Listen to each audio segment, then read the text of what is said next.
Sir, Russian president Vladimir Putin, അതായത് ഇന്ത്യയുടെ ചിരകാല സുഹൃത്തായ റഷ്യയുടെ പ്രസിഡന്റ് വ്ളാഡിമിർ പുടിൻ ഇന്ത്യയിലേക്ക് വരുന്നു. നമുക്ക് ഏതായാലും വ്ളാഡിമിർ പുടിൻ നമുക്ക് സ്വാഗതം ആശംസിക്കാം, അല്ലേ? പുടിൻ വരട്ടെ, ഇന്ത്യയുമായുള്ള നയതന്ത്ര ചർച്ചകൾ നടത്തട്ടെ, ഇന്ത്യക്ക് നേട്ടമാകുമെങ്കിൽ അത് നല്ലത് എന്ന് നമുക്ക് പറയാം. അപ്പോൾ പുടിൻ വരുന്നൊരു വലിയ കാര്യം തന്നെയാണ്. കാര്യം ലോകരാഷ്ട്രങ്ങൾ ശ്രദ്ധിക്കുന്ന ഒരു രാജ്യമാണ് റഷ്യയുമായി ഇന്ത്യ സംസാരിക്കുന്നു, അതും ഇന്ത്യയിൽ വരുന്നു എന്ന് പറയുന്നത്. സർ, ഇങ്ങനെ പുടിൻ ഇന്ത്യയിലേക്ക് വരുന്നതിനെതിരെ ബ്രിട്ടൻ, ജർമ്മനി, ഫ്രാൻസ് ഇവിടെ ഒരു സംയുക്ത ലേഖനം വന്നതായിട്ട് ടൈംസ് ഓഫ് ഇന്ത്യയിൽ ഒരു വാർത്ത വരുന്നു. സംയുക്ത ലേഖനം സംബന്ധിച്ച് കേന്ദ്ര സർക്കാരിന് ഇങ്ങനെ ഒരു അതൃപ്തി വന്നിട്ട്, അതിൻ്റെ കാരണം മറ്റൊന്നുമല്ല, മൂന്നാമതൊരു രാജ്യവുമായുള്ള ഇന്ത്യയുടെ ബന്ധത്തിൽ എന്തിനിങ്ങനെ ഈ മറ്റ് രാജ്യങ്ങൾ, അതായത് ബ്രിട്ടൻ, ഫ്രാൻസ്, ജർമ്മനിയൊക്കെ ഇടപെടുന്നു എന്നൊരു ചോദ്യം വരുന്നുണ്ട്. ഇതിന് മെയിൻ കാരണം എന്ന് പറയുന്നത് ഇപ്പോൾ റഷ്യയും ഉക്രൈനും തമ്മിലുള്ള യുദ്ധം നടന്നുകൊണ്ടിരിക്കുകയാണല്ലോ. അപ്പോൾ ഈ ഉക്രൈൻ റഷ്യ യുദ്ധം അവസാനിക്കേണ്ടതല്ലേ? അപ്പോൾ റഷ്യയുടെ എണ്ണക്കച്ചവടം ഇന്ത്യയിലേക്ക് ഭയങ്കരമായി നടക്കുന്നു, അതിലെ ആസ്തി കൊണ്ടാണ് ഉക്രൈൻ അടിക്കാനുള്ള പണം റഷ്യക്കുള്ളത് എന്നൊക്കെയുള്ളൊരു ഭാഷ്യം നിൽക്കുന്ന ഈ അവസരത്തിൽ റഷ്യയുമായി വീണ്ടും ഇന്ത്യ ചങ്ങാത്തത്തിലാകുന്നത് ശരിയല്ല എന്നാണോ ഈ മൂന്ന് രാജ്യങ്ങളും പറയുന്നത്? എന്താണ് ഇതിനകത്തുള്ള ഒരു രാഷ്ട്രീയം? നമ്മൾ അല്പം ലോക വിഷയമാണ് സംസാരിക്കുന്നത്. പുടിൻ ഇന്ത്യയിലേക്ക് വരികയാണ്. അതിനെ നമുക്ക് വളരെ പോസിറ്റീവായിട്ട് തന്നെ കാണണം. കാരണം ഇന്ത്യയുടെ സുഹൃത്ത്, ചിരകാല സുഹൃത്ത് എന്ന് പറയാൻ പറ്റുന്ന ആൾ റഷ്യയാണ്. ഇന്ദിരാഗാന്ധിയുടെ കാലം മുതലേ, ഇന്ദിരാഗാന്ധിയുടെ അന്ന് ക്രൂസ്ചേവിൻ്റെയും ബ്രഷ്നേവിൻ്റെയും കാലം തൊട്ട്, നെഹ്റുവിൻ്റെയും ഇന്ദിരാഗാന്ധിയുടെയും കാലം തൊട്ട് ഇന്ത്യക്ക് റിലയബിൾ ആൻഡ് ഡിപ്പെൻഡബിൾ, എപ്പോഴും ഡിപ്പെൻഡബിൾ റഷ്യ തന്നെയാണ്. എന്തിന്? ചൈനയുമായിട്ടുള്ള ബന്ധത്തിൽ പോലും കമ്മ്യൂണിസ്റ്റ് രാജ്യമായ ചൈനയെ പോലും തള്ളിപ്പറഞ്ഞുകൊണ്ട് റഷ്യ പല സന്ദർഭങ്ങളിൽ ഇന്ത്യക്കൊപ്പം നിന്നിട്ടുണ്ട്. അതൊരു വേറെ തലങ്ങളുണ്ട്. റഷ്യക്ക് നമ്മളെ ആവശ്യമുണ്ടായിരുന്നു, നമുക്ക് റഷ്യ ആവശ്യമുണ്ടായിരുന്നു. പക്ഷേ അമേരിക്ക ജനാധിപത്യ രാജ്യം എന്ന് പറയുമ്പോഴും, ഉദാഹരണം പാകിസ്ഥാൻ തിയോക്രാറ്റിക് രാജ്യമാണ്, അല്ലെ പട്ടാളഭരണം സ്വേച്ഛാധിപത്യ രാജ്യമാണ്. ജനാധിപത്യ രാജ്യം, അമേരിക്ക ഏറ്റവും വലിയ ജനാധിപത്യ രാജ്യമാണെന്ന് പറയുമ്പോൾ തന്നെ പാകിസ്ഥാനും ഇന്ത്യയായിട്ടുള്ള തർക്കങ്ങളിൽ പട്ടാളഭരണം നടക്കുന്ന പാകിസ്ഥാനെ സപ്പോർട്ട് ചെയ്യാനാണ് തയ്യാറായിരിക്കുന്നത്. ഇതിപ്പോഴും ലാസ്റ്റ് സ്റ്റേജിൽ പോലും ട്രംപിൻ്റെ കാലത്ത് പോലും അതിന് മാറ്റം വന്നിട്ടില്ല. ഇപ്പോൾ അടുത്ത നാളിൽ മോഡിയെ സ്വീകരിക്കാൻ വിമുഖത കാണിച്ച ട്രംപ്, അല്ലെ അവിടുത്തെ പാകിസ്ഥാൻ്റെ പട്ടാള മേധാവിയാണ് സ്വീകരിച്ചു. ഇരുന്നു. അപ്പോൾ അത് ഇന്ത്യക്കൊരു മെസ്സേജാണ്, നിങ്ങളെ എനിക്ക് പുല്ലുവില, തീർച്ചയായിട്ടും പുല്ലുവില. പക്ഷേ ട്രംപ് അത് ചെയ്യുന്നതിന് വേറെ ഉദ്ദേശങ്ങളുണ്ടാകും, നമ്മൾ ഇതിന് മുമ്പ് പറഞ്ഞിട്ടുള്ളതാണ്. നിങ്ങൾ ഇന്ത്യക്ക് അല്ലെ മോഡിക്ക് പുല്ലുവില, വേണമെങ്കിൽ എൻ്റെ കൂടെ വന്നു എന്നുള്ള ഒരു ആറ്റിറ്റ്യൂഡാണ് മോഡിയോട് കാണിക്കുന്നത്. പക്ഷേ ഇവിടെ എനിക്ക് ഏറ്റവും ദയനീയമായിട്ട് തോന്നുന്നത്, ഇവിടുത്തെ സംഘപരിവാരവുമായിട്ട് ബന്ധപ്പെട്ട ചാനലുകളും എല്ലാം ഒരു കാര്യം എപ്പോഴും പറയും, മോഡി ലോകരാഷ്ട്രങ്ങൾ പിന്നെ വിശ്വഗുരു, ശ്രദ്ധിച്ചേക്കണം, വിശ്വഗുരു എന്നാണ് പറയുന്നത്. ഇപ്പോൾ വിശ്വഗുരു എന്ന് പറഞ്ഞാൽ ലോകത്തിൻ്റെ എല്ലാ നേതാവായിട്ടാണ് പറയുന്നത്. ഫ്രാൻസിൻ്റെ പ്രസിഡന്റ് മാക്രോൺ നമ്മുടെ സുഹൃത്താണ്, ബ്രിട്ടൻ്റെ സുഹൃത്താണ്, ജർമ്മനിയുടെ സുഹൃത്താണ്. ഇങ്ങനെ ലോകരാജ്യങ്ങൾ മോദിക്ക് ഭയങ്കര ഇതാണെന്നാണ് നമ്മുടെ മുമ്പിൽ പറഞ്ഞിരിക്കുന്നത്. ലോകരാജ്യങ്ങളുടെ കാര്യത്തിൽ മോഡിയാണ് ഏറ്റവും പ്രധാനപ്പെട്ട താരം. ഇത് നേരെ ഫലത്തിൽ വിപരീതമായ കാര്യങ്ങളാണ് പൊളിയുകയാണ് നമുക്ക് ചുറ്റും നടന്നുകൊണ്ടിരിക്കുന്നത്. അമേരിക്കയുടെ കയ്യിൽ നിന്ന് തോക്കോ ആയുധമോ മേടിക്കാൻ കാശ് കച്ചവടം നടക്കുമെന്ന് വിചാരിച്ച് ട്രംപ് പറഞ്ഞിട്ടുണ്ട്, ഞാൻ കച്ചവടക്കാരനാണ്, basically I'm a trader, അമേരിക്കയ്ക്ക് വേണ്ടി ഞാൻ കച്ചവടം ചെയ്യും, ലാഭം കിട്ടണം. അപ്പോൾ നമുക്ക് ആവശ്യമുണ്ടെന്നുണ്ടെങ്കിൽ നമ്മൾ അമേരിക്കൻ ആയുധം മേടിക്കുന്ന സമയത്ത് ചിരിച്ച് കളിച്ച ഒരു ചായ കുടിച്ചിട്ട് ഒരു കടയിൽ ചെന്നിട്ടൊരു സാധനം മേടിക്കുമ്പോൾ, കൂടുതൽ സാധനം മേടിക്കുമ്പോൾ നല്ല കസ്റ്റമറോട് ആ കടയുടെ ഉടമസ്ഥൻ കാണിക്കുന്ന ബഹുമാനവും സ്നേഹവും ആരോട് കാണിക്കും? മോഡിയോട് കാണിക്കും.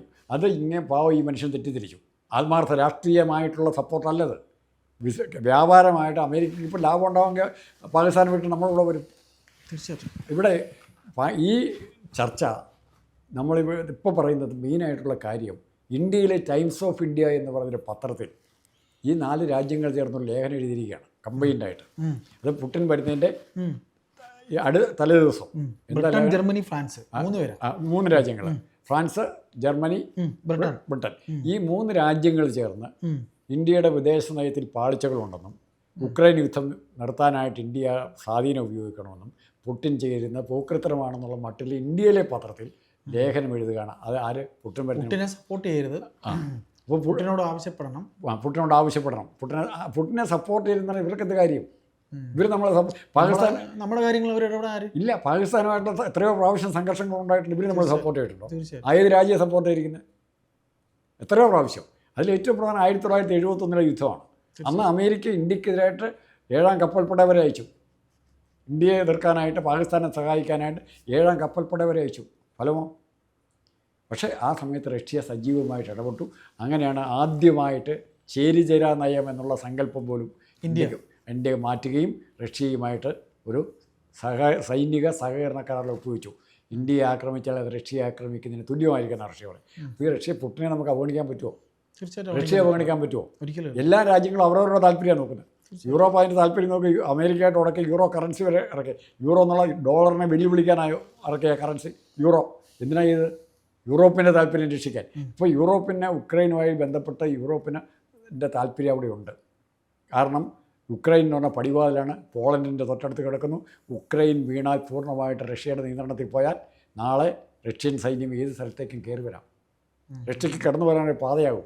മാത്രമല്ല ഉക്രൈൻ്റെ മിനറൽ സാധുക്കൾ ഇവർക്കെല്ലാം നോട്ടുണ്ട്, എല്ലാവർക്കും നോട്ടുണ്ട്.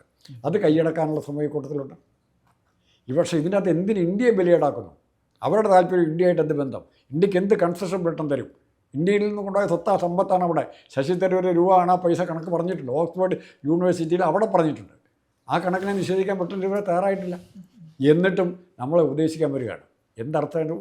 സൈനിക ശക്തി ഉണ്ടായിരിക്കും ബ്രിട്ടന്, നമുക്കുണ്ടായിരിക്കാം. പക്ഷെ ഒന്ന് ഓർക്കുക, ഇന്ത്യയെ നശിപ്പിക്കാനാണെങ്കിലും ബ്രിട്ടനെ നശിപ്പിക്കാനാണെങ്കിലും US നശിപ്പിക്കാനാണെങ്കിലും 1 or 2 അണുവായുധങ്ങൾ മാത്രം മതി. ഇപ്പം നമ്മുടെ കൈവശമുള്ളതോ അമേരിക്കയുടെ കൈവശമുള്ളതോ ഒന്നും ഇതിൻ്റെ ആവശ്യമില്ല. എല്ലാവരുടെയും കയ്യിലുണ്ട്. ഓരോ രാജ്യങ്ങളും പരസ്പരം നശിപ്പിക്കാം, കീഴടക്കി ഭരിക്കാൻ പറ്റിയില്ല.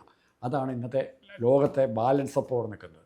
അവിടെയാണ് ഇവർ നമ്മുടെ ഈ നാട്ടിൽ കയറി ടൈംസ് ഓഫ് ഇന്ത്യ എന്ന് പറഞ്ഞ പത്രം പ്രസിദ്ധീകരിക്കാൻ പാടില്ലായിരുന്നത്. ഗവൺമെൻറ് ഓഫ് ഇന്ത്യയുടെ പെർമിഷൻ കൂടാതെ ആ ലേഖനം പ്രസിദ്ധീകരിക്കാൻ പാടില്ലായിരുന്നു. കാരണം ഇത് വിദേശ നയത്തെ ബാധിക്കുന്ന കാര്യമാണ്. വിദേശ നയത്തെ ബാധിക്കുന്ന കാര്യമാണ്. ചില മോഡിക്കെതിരായിട്ട് ഏതെങ്കിലും എഴുതി കഴിഞ്ഞാൽ, അല്ലെങ്കിൽ അയോധ്യയെക്കുറിച്ച് എന്തെങ്കിലും എഴുതി കഴിഞ്ഞാൽ, രാമജന്മഭൂമി ഇവിടെ പട്ടാളം പോലീസൊക്കെ നമ്മുടെ പുറകെ വരും. ആ വീട് കത്തിച്ച് കളയും. ആ പത്രം വിറ്റ കട വരെ കത്തിക്കും. ഇതിവിടെ ഇന്ത്യ പ്രതിഷേധം ഉണ്ടാകാത്ത. മോഡി ആരെയൊക്കെ ഭയപ്പെടുന്നു. ഒന്നുകിൽ പുറമെ ആ ഭയം ഇല്ല എന്ന് കാണിക്കാനുള്ള, നമ്മുടെ പിണറായി വിജയൻ്റെ പ്രോട്ടോടൈപ്പ്, പുറമെ ഭയം ഇല്ല എന്ന് കാണിക്കാൻ വേണ്ടി കാണിക്കുന്ന, നടപ്പിലും നോക്കിലും വാക്കിലും ഒക്കെ ഇല്ലെന്ന് കാണിക്കും. ഇല്ല, പക്ഷേ ഉള്ളിൻ്റെ ഉള്ളിലുണ്ട്. എന്തായിരിക്കണം കാരണം? അമേരിക്കയിലെ പത്രങ്ങളിൽ ഇവിടെ അദാനിയുമായിട്ട് ബന്ധപ്പെട്ട അഴിമതികൾ, ഫാർമ കമ്പനിയായിട്ട് ബന്ധപ്പെട്ട അഴിമതികൾ വരുമ്പോൾ മോഡി ഞെട്ടുന്നുണ്ടോ? ആലോചിക്കേണ്ട. പക്ഷേ ഇന്ത്യ റഷ്യയിൽ നിന്ന് എണ്ണ വാങ്ങുന്നത് നിർത്തിയിരിക്കുക. അല്ല, നിർത്തി, ഭാഗികമായിട്ട് നിർത്തിയിട്ടുണ്ട്. അല്ലാതെ വീണ്ടും റഷ്യ എണ്ണ വേറൊരു രാജ്യം മേടിച്ചിട്ട് നമുക്ക് തരുവാണെങ്കിലോ? ഇത് അത് മുഴുവൻ കടൽ അമേരിക്കൻ എണ്ണ വാങ്ങാമെന്ന് പറഞ്ഞു. അല്ല, അത് പാചകവാതകമൊക്കെ അമേരിക്കൻ അത് കുറച്ച് വാങ്ങിക്കുന്നേ. അമേരിക്കൻ പാചകവാതകം വാങ്ങാമെന്നും ചില നീക്കങ്ങളൊക്കെ നടത്താൻ പോകുന്നുണ്ട്. അതേപോലെ തീരുവ നമ്മുടെ മേൽ ഏൽപ്പിച്ച തീരുവ കുറയ്ക്കും. ഇതിപ്പോൾ കേൾക്കുന്നത് പല രാജ്യങ്ങളും ഇറാനിൽ നിന്ന് വരെ എണ്ണ വാങ്ങുന്നുണ്ട്. ഇറാൻ ആണുള്ള ഏറ്റവും ഉപരോധം ഏർപ്പെടുന്ന ആരും കച്ചവടം ചെയ്യാൻ ഇറാൻ്റെ വരെ എണ്ണ വിറ്റ് പോകുന്നില്ലേ? ആരാ മേടിക്കുന്നത്? ഇറാൻ ഉൽപ്പാദിപ്പിക്കുന്ന എണ്ണ മുഴുവൻ കടലിൽ വീണ്ടും തിരിച്ച് ഒഴുക്കുകയാണോ? അല്ല, ഇറാൻ്റെ എണ്ണയും വിറ്റ് പോകുന്നുണ്ട്. അതെങ്ങനെ വിറ്റ് പോകുന്നത്? വേറെ ഏതെങ്കിലും രാജ്യങ്ങൾ മേടിക്കും. അവരിൽ നിന്ന് ആര് മേടിക്കും? അത് ലോക എക്കണോമിയിൽ നിലനിൽക്കുന്ന കാര്യമാണ്. പക്ഷേ ഏറ്റവും ഇവിടെ പറഞ്ഞിരിക്കുന്നത് എന്ത് അധികാരത്തിൽ ഇവരിവിടെ കയറി ഇടപെട്ടു? വിദേശകാര്യ മന്ത്രാലയം പ്രതിഷേധം അറിയിച്ചിട്ടുണ്ട്. പ്രതിഷേധം അറിയിച്ചാൽ മതിയോ? നാളെ ട്രംപിനെതിരായിട്ട്, അല്ലെങ്കിൽ മാക്രോണെതിരായിട്ട്, അല്ലെങ്കിൽ ബ്രിട്ടീഷ് പ്രൈം മിനിസ്റ്റർക്കെതിരായിട്ട് അവിടെ പോയി അവിടുത്തെ ലണ്ടൻ ടൈംസിൽ ലേഖനം എഴുതിയാൽ, മോഡി എഴുതിയാൽ, ഇന്ത്യ ഗവൺമെൻറ് വേണ്ടി എഴുതിയാൽ എന്തായിരിക്കും സ്ഥിതി? സാർ, ഇപ്പോൾ നമ്മുടെ ജയശങ്കർ എന്ന് പറയുന്ന വിദേശകാര്യമന്ത്രി പറഞ്ഞിരിക്കുന്നത് യൂറോപ്പിൻ്റെ പ്രശ്നങ്ങൾ ലോകത്തിൻ്റെ പ്രശ്നങ്ങളാണ്. എന്നാൽ ലോകത്തിൻ്റെ പ്രശ്നങ്ങൾ യൂറോപ്പിൻ്റെ പ്രശ്നങ്ങളാണെന്നുള്ള മനോഭാവം അവസാനിപ്പിക്കണം. ലോകത്തിൻ്റെ പ്രശ്നം തന്നെയാണ് റഷ്യൻ യുക്രൈൻ സംഭവം. അത് ഈ പറയുന്ന ഇവരുടെ മാത്രം പ്രശ്നമൊന്നുമല്ല. അത് ലോകത്തിൻ്റെ പ്രശ്നമായിട്ട് നിലനിൽക്കട്ടെ. അത് ഇവരുടേത് മാത്രമാണെന്ന് ഇവർ പറയണ്ട എന്നാണ് ആ മനോഭാവം അവസാനിപ്പിക്കണം. ഇത് ഇവരുടെ യൂറോപ്പിൻ്റെ പ്രശ്നം മാത്രമാണ് എന്ന മനോഭാവം അവസാനിപ്പിക്കണമെന്നാണ് ഈ ഉപരോധം, പാശ്ചാത്യ ഉപരോധങ്ങൾ സംബന്ധിച്ച് വിദേശകാര്യമന്ത്രി ജയശങ്കറിൻ്റെ അത് നല്ലൊരു സ്റ്റേറ്റ്മെൻ്റ് ആണ്. അതുകൊണ്ട് മാത്രം കാര്യമില്ലല്ലോ. ഇതിന് ഇപ്പോൾ നാളെ ബ്രിട്ടനിലെ ലണ്ടൻ ടൈംസിലോ ഒരു പത്രത്തിൽ, അല്ലെങ്കിൽ അമേരിക്കയിലെ ന്യൂയോർക്ക് ടൈംസിലോ ഒരു ലേഖനം എഴുതുക, എന്നതാ പിന്നെ ട്രംപ് കാണിക്കുന്ന ഭൂകൃതരാണ്, ട്രംപ് ഉക്രൈൻ യുദ്ധത്തിൽ ട്രംപ് ആവശ്യം ചെയ്യാൻ പറ്റുമോ? ഒരിക്കലും പറ്റില്ല. അത് ചെയ്യാൻ പറ്റാത്തടത്തോളം കാലം മറ്റവർ ഇവിടെ പറയാനും വേണ്ടെന്നേ. ഈ പത്രം അപ്പം ഇവർ ഈ പറഞ്ഞ 3 പേരും ഈ പറയുന്ന അമേരിക്കൻ പ്രസിഡന്റ് വിമർശിച്ചുകൊണ്ട് അവരുടെ നാട്ടിൽ കൊടുക്കാൻ സ്വാതന്ത്ര്യം ഇല്ലെങ്കിൽ അത് ജനാധിപത്യ രാജ്യങ്ങളാണ്. ഇവരെല്ലാം ജനാധിപത്യ രാജ്യങ്ങളാണ് ഈ പറയുന്നതെല്ലാം. അങ്ങനെയാണെങ്കിൽ അത് ചെയ്യണ്ടേ? ആ ജനാധിപത്യം ഇന്ത്യയുടെ കാര്യത്തിൽ ഇല്ല, പാകിസ്ഥാൻ്റെ കാര്യത്തിൽ പക്ഷേ ഇവരെല്ലാവരും ഒറ്റക്കെട്ട. അതിന് വേറെ കാരണങ്ങളുണ്ട്. പാകിസ്ഥാനെ സപ്പോർട്ട് ചെയ്യുന്നതിന് അവർക്ക് അടിസ്ഥാനപരമായിട്ട് വേറെ കാരണങ്ങളുണ്ട്. കാരണം ചൈനയും പാകിസ്ഥാനായിട്ടുള്ള ബന്ധം വെട്ടിമുറിക്കുക എന്നുള്ളത് തന്നെയാണ് അമേരിക്കയുടെ ഉദ്ദേശം. അത് ഏറെക്കുറെ ചൈന സഹായിക്കുന്നുണ്ട്. അതെ, അത് അപ്പോൾ ചൈനയെ ആ ബന്ധം വെട്ടിമുറിച്ചാൽ പിന്നെ ചൈനയെ സഹായിക്കാൻ ആയുധങ്ങളൊക്കെ വാങ്ങിച്ച് പാകിസ്ഥാൻ പൂട്ടിലായി പോയി. ചൈന ആരും സഹായിക്കാനില്ലാതെ വരും. അപ്പോൾ ചൈനയുടെ കച്ചവടം മൂട്ടും. അപ്പോൾ അത് ഇന്ത്യക്ക് നല്ലതാണ്. തീർച്ചയായിട്ടും അത് ഇന്ത്യക്ക് നല്ലതാണ്. അല്ല, ഇന്ത്യയെ ഏറ്റവും കൂടുതൽ ഭയക്കുന്നത് ഇപ്പോൾ ചൈനയാണ്. കാരണം ഇന്ത്യയുടെ മറ്റു രീതിയിലുള്ള വളർച്ച, സാമ്പത്തിക വളർച്ച അല്ലാതെയുള്ള സാമ്പത്തിക വളർച്ചയൊക്കെ കണക്കാണ്. ആ കണക്ക് ഇന്നിപ്പോൾ മാറ്റി പറഞ്ഞിട്ടുണ്ട്. നമ്മുടെ കണക്കൊക്കെ പൊട്ടയാ. സി റേറ്റിംഗേ കിട്ടിയിട്ടുള്ളൂ. നമ്മുടെ സാമ്പത്തിക വിശകലന റിപ്പോർട്ടുകൾക്ക് സി റേറ്റിംഗ് ആണ് ലോകബാങ്ക് തന്നിരിക്കുന്നത്. ഡി ആണ് ഏറ്റവും താഴ്ന്നത്. ഒന്നുകൂടെ ഒരു സ്റ്റെപ്പ് കൂടെ തന്നാൽ ഏറ്റവും താഴെ വരും. അപ്പോൾ നമ്മുടെ ഈ GDP എന്ന് പറയുന്നതും വികസന രാജ്യം എന്നൊക്കെ പറയുന്ന വെറും തട്ടിപ്പാണ്. അതാണ് അവിടുത്തെ സ്ഥിതി. ഇപ്പോൾ ഒരു കഴിഞ്ഞ ചർച്ച പറഞ്ഞുള്ളൂ. ഏതായാലും സാർ, നമുക്ക് ഈ സംസാരം അവസാനിപ്പിക്കുമ്പോൾ പുട്ടിനെതിരെ ഇങ്ങനെ ബ്രിട്ടൻ, ജർമ്മനി, ഫ്രാൻസിൻ്റെ സംയുക്ത ലേഖനം അതൊരിക്കലും ശരിയായതല്ല. അത് നമ്മുടെ കാര്യങ്ങളിൽ അവർ ഇടപെടുന്നത്, അല്ലേ? നമ്മൾ മറ്റ് മൂന്നാമതൊരു രാജ്യവുമായി മറ്റ് ചർച്ചകൾ നടത്തുന്നത് ഇവരെന്തിനാണ് ഇടപെടുന്നത്? അതും പ്രത്യേകിച്ച് ഒരു യൂറോപ്യൻ കൺട്രീസാണ്. ആരൊക്കെ എതിർത്താലും ഇന്ത്യ റഷ്യൻ സൗഹൃദത്തിന് കോട്ടം തട്ടാതെ സൂക്ഷിക്കുക എന്നുള്ളതാണ് ഉത്തരവാദിത്തപ്പെട്ട ഒരു ദേശീയ ഗവൺമെൻറ്റിൻ്റെ ചുമതല.